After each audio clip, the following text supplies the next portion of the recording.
자, 이제는 바로 말씀 살펴보도록 하겠습니다. 한번 따라합시다. 피로 말미암아 깨끗하게 씻으심. 여러분, 우리 씻을 때 뭘로 씻어요? 물로 씻죠. 근데 성경에서는 우리 죄를 어떻게 씻으신다고 말하냐면 예수님의 피로 씻는다 이렇게 표현합니다. 이 설교를 처음부터 들었어야지 이게 조금 문제가 없는데, 목사님 처음에 설교를 한 게 뭐였냐면 예수님의 피가 부담스럽지만 사실은 우리에게 정말 필요한 게 예수님의 피입니다. 왜냐하면 피가 곧 생명이기 때문에 그렇습니다. 오늘은 이제 세 번째 내용이에요. 우리를 깨끗하게 씻으신다. 이게 무슨 뜻인지 살펴봅니다. 히브리서 말씀 먼저 같이 읽습니다. 시작. 그리스도의 피가 어찌 너희 양심을 네. 그리스도의 피가 우리 양심을 죽은 행실에서 깨끗하게 하신다. 이렇게 얘기를 했어요. 그 다음에 또 한 구절 말씀입니다. 요한일서 1장 7절입니다. 시작. 그 아들 예수의 피가 우리를 모든 죄에서 깨끗하게 하실 것이요. 우리를 어떤 죄에서요? 모든 죄에서. 모든 죄입니다. 남겨놓는 거 아니에요. 그것에서 우리를 깨끗하게 하신다. 앤드류 머리라는 사람의 책을 보면서 설교의 내용을 파악하고 있어요. 앤드류 머리라는 사람은요, 예수님의 흘리신 보혈을, 이게 제가 첫 번째 설교했었던 거예요. 우리에게 주시는 생명이다. 예수님의 보혈이 예수님의 생명을 우리에게 주시는 거예요. 두 번째는 우리를 구원하신다. 10원에서 1원 빼면 어떻게 돼요? 10원에서 1원. 구원. 네, 구원. 그 구원하면은 동전의 액면가는 되게 낮은데 사실은 구원이라는 것은 우리를 살리신다 이런 뜻입니다. 같은 뜻이에요. 생명이다, 구원이다. 그 세 번째 오늘 내용인데 따라합시다. 우리를 깨끗하게 하신다. 우리를 깨끗하게 하신다. 예수님의 보혈은요, 단순히 죄를 용서한다 이 개념을 넘어서서 사람의 양심과 우리의 삶 전체를 실제로 깨끗하게 하는 능력이 있다 말합니다.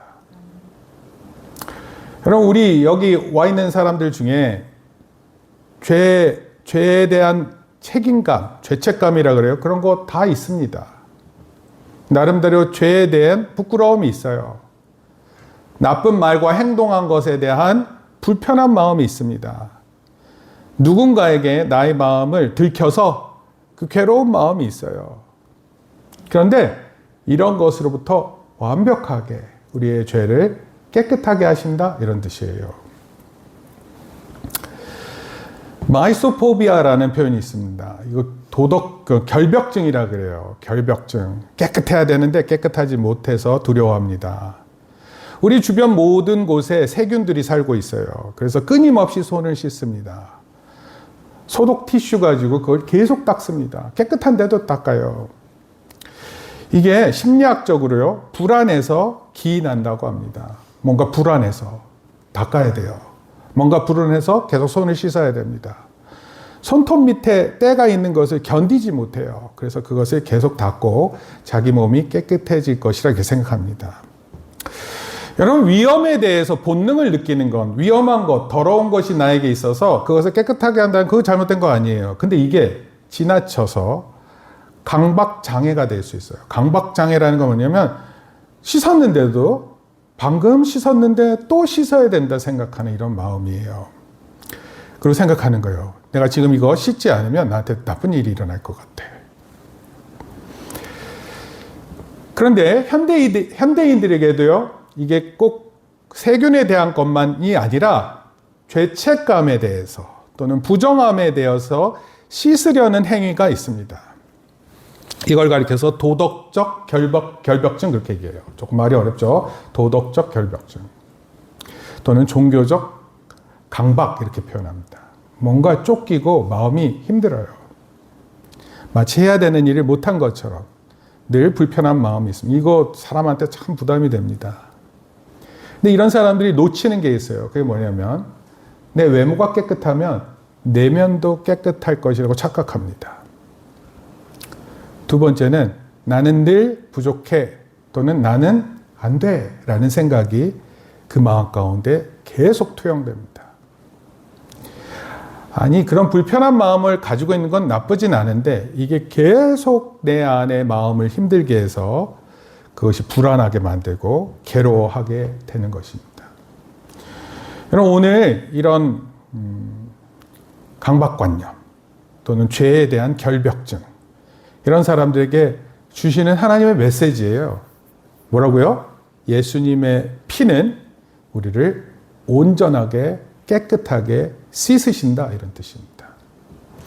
오늘 그 사실을 깨닫고 돌아가는 저희들 되기를 바랍니다. 먼저 첫 번째입니다. 보혈은, 같이 읽습니다. 시작. 보혈은 죄의 용서를 넘어 정결을 가져온다. 정결이란 말은 깨끗하다, 이런 뜻이에요. 정하고 정하다. 우리 아까 찬양 속에서도 그렇게 표현했어요. 정하다. 정하다라는 게 뭐냐면 맑을 정자예요. 원래 맑을 청자인데 이거를 정이라고도 표현합니다. 정결하다, 깨끗하게 한다, 이런 뜻이에요. 사람들은 얘기해요. 예수님의 피로, 보혈로 죄가 용서받는다. 이거는 잘 알고 있는 내용이에요. 맞아요. 근데 앤드류 머리라는 분은 여기서 조금 더 나아갔어요. 더 깊은 진리가 있다, 이렇게 생각했어요. 예수님의 보혈은, 시작. 예수님의 보혈은 죄를 덮을 뿐만 아니라 사람을 깨끗하게 합니다. 따라서 예수님의 보혈을 진심으로 믿는 사람은 깨끗함을 입는 거예요. 여러분 스스로가 닦아내는 행위가 아니에요. 예수님의 보혈이 여러분을 닦아낸다, 이런 뜻이에요. 근데 예수님의 피로 닦아내면 완벽하게 깨끗하게 닦아낸다, 이런 뜻입니다. 히브리서 9장 14절 말씀이에요. 시작. 그리스도의 피가 어찌 너희 양심을 죽을 행실에서 깨끗하게 하고. 여러분의 죽은 행실에서 아주 나쁜 것들로 가득 차 있어요. 근데 그거를 깨끗하게 하신대요. 예수님의 피가 그런 능력이 있는 거예요. 예수님의 보혈은요, 자신을 탓하는 죄책감이 있어요. 죄책감. 아, 내가 왜 하필 그때 이렇게 행동해서 이런 결과가 초래했지? 왜 내가 그때 그렇게 잘못된 행동 하나가 나를 이렇게 괴롭게 하지? 어떤 때는요, 어렸을 때 그 기억이 평생 남아서 그 사람의 마음을 흔듭니다. 한 번의 잘못함이 그의 인생을 힘들어요. 부끄럽게 하고. 또는 깊이 더러워진 양심이에요. 처음에는 부끄러워했어요. 근데 이 잘못을 계속하다 보니까 어떻게 돼요? 그냥 온통 더러워졌을 뿐이에요. 우리가 볼 때는 이런 죄가 용서 못 받을 것 같아요. 그리고 죄는요, 확산되는 전염성을 갖고 있습니다. 누가 한번 나쁜 소리를 하기 시작해봐요. 그럼 모든 사람이 그 말을 다 따라합니다. 여러분, 욕하는 거 있잖아요. 사소한 삶의 부분에서 욕하는 거, 이게 더 나쁘다 그러더라고요. 한 번씩 나타나는 욕보다 그냥 사소하게 욕하는 사람들이 있어요. 특히 중학교 들어가면 욕을 다 배워온다 그러더라고요. 욕을. 그러니까 우리 여기 지금 중학교 들어간 지 한 2주 된 친구들이 있는데 조심하세요. 그렇다고 해서 오포 초등학교 애들은 뭐 거룩하고 정하고 정하다 이런 얘기 아니에요. 오포 초등학교 애들도요, 욕 잘합니다. 네. 근데 이게 처음에는 잘못됐다고 생각되는데 나중엔 늘 하다 보니까 버릇처럼 나와요. 버릇처럼. 여러분 군대 가잖아요?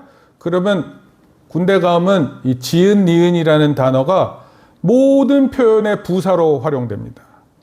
모든 표현의 부사. 부사 알아요? 열심히 이거를 지은, 니은으로 표현해요.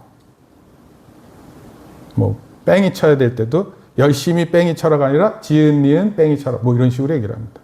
그게 생활화되는 거예요. 근데 이게 정말 나쁩니다. 여러분, 안 할 수 있으면 안 하는 걸 선택해야 돼요. 근데 우리가 죄에 확산된 오염이 있어요. 목사님도 고등학교 2학년 때 욕을 하지 말아야지 했지만 욕을 안 했느냐? 아니죠. 욕을 하죠. 그렇지만 모든 사람 앞에서 욕할 수 없죠. 숨어서 하는 거예요. 숨어서. 근데 제 안에 양심이 이렇게 뭐라 그래요? 점점 더러워지는 거예요. 그런데 다행인 게 있어요. 그게 뭔지 아세요? 예수님의 보혈은요, 우리를 다 씻어내세요. 근데 그걸 믿어야 돼요. 죄를 용서하신다, 이 사실이 아니라 내가 가지고 있는 그 죄를 다 깨끗하게 하신다, 믿어야 돼요. 어떻게 믿고 싶어요? 안 믿고 싶어요? 네, 믿으셔야 돼요. 우리 모두를 예수님의 보혈을 통해 깨끗하게 씻습니다. 할렐루야. 네, 우리를 깨끗하게 하신다. 두 번째, 따라합시다. 시작. 정결은 하나님께 가까이 나아가야 합니다. 도대체 깨끗하게 씻은 다음에 뭐 하자는 겁니까? 뭐 하자는 거예요? 하나님 앞에 나아가는 거예요. 하나님 앞에. 보혈로 깨끗함을 씻어서 어떻게 하자고요? 하나님 앞에 나아가는 거예요. 구약에 보면 제사장에 대해서 나옵니다. 제사장. 근데 제사장이 1년에 한 번 모든 백성의 죄를 가지고 하나님 앞에 나아가는데 제사장에게도 정결의식이 있었어요. 만약에 제사장이 정결하게 행하지 않으면 제사장도 죽었습니다. 그래서 제사장들한테는 발목에 이 밧줄을 묶어놨어요. 그리고 그 회막이라 그래서 성막 안에 제사장이 들어가면 이 제사장 또 그 옷에는 밑에 방울이 있었어요. 제사장이 움직일 때마다 소리가 나거든요. 그래서 방울 소리가 들리면 제사장이 살아있는 거예요. 근데 방울 소리가 안 들리잖아요. 그럼 발목에 있었던 밧줄을 잡아당겨요. 그럼 제사장이 죽어 있는 겁니다. 하나님 앞에서 죄는 심각한 거예요. 여러분, 정결의식이 없어서는 안 되는 거예요. 예수님의 보혈로 우리가 반드시 씻김을 받아야 되는데 그래야 하나님 앞에 나아가는 겁니다. 제사장도 예외가 아니었어요. 그런데 구약에 나타난 이 제사장을 깨끗하게 하는 의식은요, 바로 예수님을 나타내는 모습입니다. 제사장만 깨끗해지는 게 아니에요. 제사장을 통해서 모든 백성이 깨끗해집니다. 마찬가지로 예수님의 보혈로 우리 모두가 깨끗해지고 제사장이 하나님 앞에 나아갔던 것처럼 우리 성도들이 하나님 앞에 자유롭게 진심으로 나아가게 되는 거예요. 예수님의 보혈은 우리를 하나님 앞에 설 수 있는 깨끗한 존재로 만드는 것이에요. 그래서 우리는 하나님 앞에 나아갈 때 두려운 마음으로 나아가는 게 아니에요. 유럽에 가면은 유럽에 교회가 있어요. 그 유럽의 교회는요, 이 높이가 천장이 얼마나 높은지 모릅니다. 진짜 하늘을 찌를 듯이 높아요. 그래서 딱 그 교회 안에 딱 들어가잖아요. 그러면 그 전체적 분위기에 사람이 조그만해집니다. 하나님이 대단하신 분이다. 그 한순간에 느낄 수 있어요. 여기 들어오잖아요. 천장이 낮으니까 뭐 이런 데 또 왔나 보다. 극장 같네. 뭐 이러면서 들어올 수 있어요. 근데 그건 중요하지 않아요. 외형적인 게 중요하지 않습니다. 그러나 보혈을 통해 우리가 씻음을 받으면 하나님 앞에 나아갈 때 더 이상은 두려워하는 게 맞지 않습니다. 오히려 하나님 앞에 당당하게 담대하게 나아가는 거예요. 왜요? 예수님 보혈이 우리를 완벽하게 씻으시기 때문에 그렇습니다. 세 번째, 한번 따라합시다. 시작. 우리 양심을 깨끗하게 합니다. 양심은요, 그냥 단순히 나타나는 모습이 아니라 우리의 마음속 깊은 곳에 자리 잡고 있어요. 그리고 이 양심은 우리의 모든 말과 행동을 통제해요. 앤드류 머리라는 분은 이 부분을 좀 강조했어요.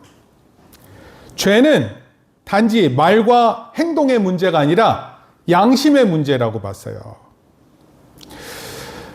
저는 이런 마음이 있어요. 사람을 볼 때 저를 봐야 돼요. 사람을 볼 때. 뭐 적고 있느라고 바쁜 거예요, 뒤에? 사람을 볼 때 그 사람이 가지고 있는 태도를 봅니다. 이 사람이 지금 어떤 마음의 태도로 이 자리에 있는가? 아니, 지금 다른 사람 이렇게 하는 거 아니에요? 자신을 생각하세요. 도대체 이 사람이 어떤 마음으로 이 자리에 있고, 뭐 공부를 하고, 또 이야기를 듣고, 또 부모 말을 듣고, 또 또는 선생님의 말을 듣고 또 교회에서 목사님 말을 듣는가 이런 걸 생각해 봐요. 사람은 사람의 마음을 100% 파악하지 못합니다. 근데요, 전문가들이 있어요. 전문가. 그 행동 전문가가 있어요. 그 말 표현을 들으면 딱 그 뜻이 무슨 뜻인지 아는 전문가들이 있습니다. 아무리 어린 나이에 아이가 말을 하고 행동해도 전문가들은 그걸 파악해내요. 근데 전문가가 아니더라도 하나님은요, 우리의 마음의 중심을 보세요. 여러분, 그 중심이 어디예요? 양심이라는 거예요. 근데 그 양심의 문제가 크다. 그 양심의 문제를 예수님의 보혈로 깨끗하게 하신다. 이게 머레이라는 분이 강조하려고 하는 표현입니다. 여러분, 죄는요, 우리의 마음에 죄책감이 있게 만들어요. 수치심을 줍니다. 부끄러움이 있어요. 자기 정죄라 그래서 자기를 스스로 계속 나쁘다라고 자꾸 흔적을 남깁니다. 상처를 남겨요. 그런데요, 예수님의 보혈은 이러한 양심도 우리를 깨끗하게 하신다. 이런 말씀이에요. 우리 생각과 행동과 말의 중심이 되는 그 양심을 깨끗하게 하신다. 그래서 사람은 원래 두려운 마음이 많으면 도망치려고 그러잖아요. 바른 사람, 말하는 사람 앞에 있기를 싫어하잖아요. 누군가 내 행동의 마음과 뜻을 안다면 그 사람 앞에서 자기가 들키는 게 싫잖아요. 그런데 이 깨끗함을 얻은 사람들은 하나님을 피하는 존재가 아니라 하나님을 더욱 찾고 하나님을 사랑하는 존재로 변하는 거예요. 우리의 양심을 깨끗하게 하시는 그 하나님을 진심으로 알아서 그 하나님 앞에 나아갈 때 최대한 하나님을 사랑한다 고백하고 찬양할 때도 하나님을 높여드리는 그런 중심에 서 있는 우리 예배자가 되기를 축복합니다. 예수님의 보혈은 우리의 양심을 깨끗하게 합니다. 결론적으로 말씀드릴게요. 결론은요, 저는 이걸 놀라운 결론이라 이렇게 표현합니다. 놀라운 결론. 읽어봅시다. 보혈은 시작. 보혈은 끝없이 우리를 깨끗하게 하는 게 이게 한 번 있는 일이 아니에요. 한 번 일이 있는 일이 아니라 우리가 하나님의 그 보혈을 생각할 때마다 우리를 깨끗하게 하세요. 그래서 끝없이 우리를 깨끗하게 합니다. 우리도 끝없이 죄를 짓잖아요. 근데 예수님의 보혈도 끝없이 우리를 용서하세요. 누가 더 끝없이 할까요? 물론 여러분들이 죄를 짓겠다는 의도를 가지고 하는 것도 참 악할 수 있어요. 그런데 그 악한 만큼이나 예수님의 보혈은 끝없이 우리를 용서하십니다. 그리고 저는 그 예수님의 용서하심이 더 크다고 믿습니다. 용서받지 못할 죄악이 없다고 믿습니다. 그러니까 언제든 하나님 앞에 자기의 부끄러움, 잘못을 가지고 나와서 기도하세요. 하나님, 저 때문에 망했습니다. 제가 다 실수해가지고 제가 결국 이 지경을 만들어 놨습니다. 어떤 사람들이요, 카카오톡 있잖아요. 거기다가 상태 메시지를 써요. 이렇게 썼어요. 이렇게 될 줄 알았으면 진작에 할 걸. 그게 뭘 것 같으세요? 학생이에요, 학생. 중간고사 끝났더니 그 결과를 맞이하고 나니까 이럴 줄 알았으면 진작에 공부 좀 할 걸, 이런 뜻이에요. 그래서 제가 불렀습니다. 후회하면은 바로 사람이 정신 차려? 아니에요. 이게 놀라운 결론이라니까요. 놀라운 결론. 우리의 그런 상태를 예수님의 보혈 앞에 깨끗함을 얻기 위해 나오는 거예요. 하나님, 저 새롭게 출발하게 해주세요. 제 마음의 양심이 문제입니다. 이걸 완전히 좀 고쳐주세요. 새 출발이 있을 수 있는 거예요. 그런 놀라운 일이 있다는 겁니다. 요한일서 1장 7절 말씀입니다. 같이 읽습니다. 시작. 우리를 모든 죄에서 깨끗하게 하실 것이요. 예수님의 피가 우리를 모든 죄에서 깨끗하게 하신다. 그리고 그 죄를 끝없이 깨끗하게 하신다. 중요한 사실은 보혈은 과거에만 역사하는 것이 아니라 지금도 계속해서 우리를 깨끗하게 만드십니다. 이 사실을 믿어야 돼요. 오늘 나에 있는 그 부족함, 부끄러움, 그 죄악된 모습들을 다 깨끗이 씻기신다. 그럼 목욕하고 나왔는데 누가 더러운 곳에 들어갑니까? 그러나 목욕하고 나오더라도 더러운 것을 만질 수 있어요. 그러면 어떻게 해요? 그 더러움을 만진 것을 깨끗이 씻으면 됩니다. 온몸을 다시 씻을 필요는 없어요. 여러분, 예수님의 보혈로 우리가 깨끗함을, 씻김을 받았다면 우리가 그 이후에 생겨지는 그 잘못된 것들은 그 순간순간 있을 때마다 예수님의 보혈로 깨끗이 씻김을 받는다 믿으면 됩니다. 그래서 어떤 사람은 그렇게 얘기를 했어요. 그리스도의 삶을 뭐라고 얘기를 하냐면 보혈 안에서 살아가는 삶이다 그렇게 표현했어요. 그러니까 날마다 내 삶이 씻기는 사실을 깨닫는 거예요. 날마다 부끄러워요. 날마다 창피해요. 날마다 죄책감이 드는데 보혈에 생각하면 보혈에 집중할수록 그 보혈이 날마다 나를 씻긴다는 사실을 깨닫는다는 것입니다. 어느 것에 더 집중해서 사시겠어요? 나의 죄책감에 몰입하면서 살겠어요? 아니면 예수님 보혈에 더 내 중심을 두고 살겠어요? 우리가 다시 한번 기회를 얻을 수 있는 것도 예수님 보혈이에요. 끊임없이 도전할 수 있는 기회가 만들어지는 것도 예수님의 보혈이에요. 우리가 어제까지, 아니 지금 이 순간까지 다 망쳤더라도 다시 새롭게 시작할 수 있는 게 그 이유가 예수님 보혈이에요. 그리고 우리가 아무리 더러운 죄악 가운데 있었어도 하나님 앞에 나아갈 수 있는 당당함이 어디서 오느냐? 예수님의 보혈 때문이에요. 따라서 이 사실을 꼭 기억하는 저와 우리 성도님들 되기를 축복합니다. 한 문장으로 좀 요약을 해볼게요. 예수님의 보혈로 깨끗하게 씻는다는 것은요, 첫째, 죄를 용서하는 것에 그치지 않는다. 우리의 양심과 마음을 깨끗하게 하신다. 그리고 하나님 앞에 담대히 나아가게 한다. 이런 거예요. 그러니까 예배할 때 잘 들으세요. 예배할 때 뒤에서 구경하지 마세요. 하나님 앞에 진심으로 나아가세요. 내가 찬양할 때 내 목소리를 다해서 찬양해야지. 내가 하나님 앞에 기도할 때 나에게 있는 이 문제에 하나님께 간절히 기도해야지. 이런 마음으로 나아가는 거예요. 어떻게 간절함이 없으세요? 더 간절한 상태가 되면 생각하시겠어요? 여러분, 그거는 여러분들의 생각과 판단 아래 있어요. 근데 지금이 가장 기회인 거예요.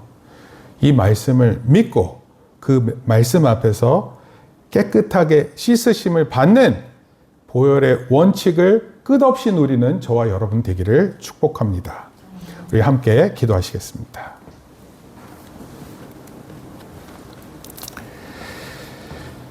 거룩하시고 사랑이 많으신 하나님 아버지, 우리를 사랑하셔서 예수 그리스도의 보혈로 우리의 죄를 씻어주심을 감사드립니다.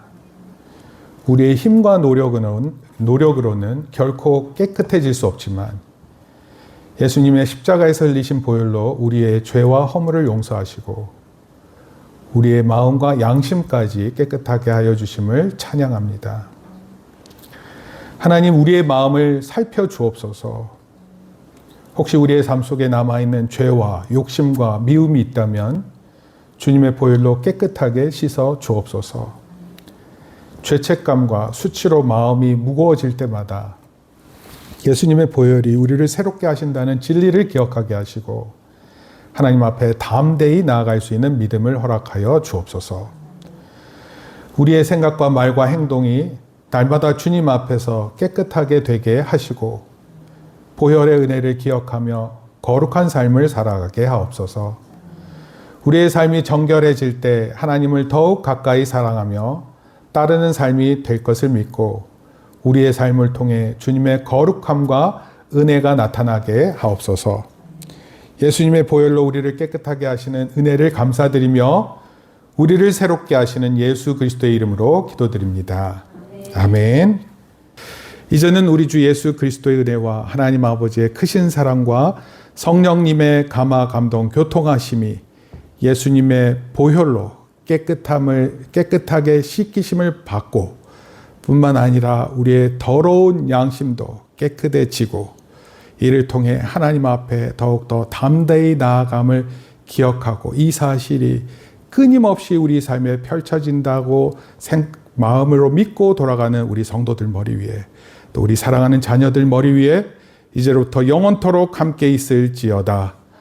아멘. 우리 박수로 하나님께 영광을 돌립니다.